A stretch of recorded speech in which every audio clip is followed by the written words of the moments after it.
बिस्मिल्लाहिर्रहमानिर्रहीम। अस्सलाम वालेकुम viewers, welcome back my channel Zeba ji beauty tips. आज की वीडियो में मैं आपके लिए नेक डिज़ाइन ऐड किए हैं जिन्हें आप पंजाबी सूट पे बना सकते हो, कुर्ती पे बना सकते हो और किसी भी सूट पे बना सकते हो। बहुत ही अच्छे नेक डिज़ाइन मैंने इस वीडियो में आपके लिए ऐड किए हैं। अगर आपके पास कोई भी सिंपल सूट है और आप उस पर नेक डिज़ाइन अच्छा सा बना लोगे, उसकी स्टिचिंग अच्छी सी स्टाइलिश सी कर लोगे, तो आपका सूट सिंपल के बजाय मोस्ट ब्यूटीफुल लगेगा। चाहे आपका सूट सस्ता और सिंपल है, फिर भी डिफरेंट और प्यारा लगेगा।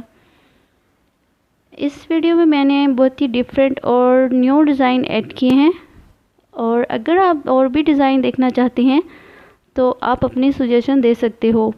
मैं आपको रिप्लाई ज़रूर करूँगी इंशाल्लाह।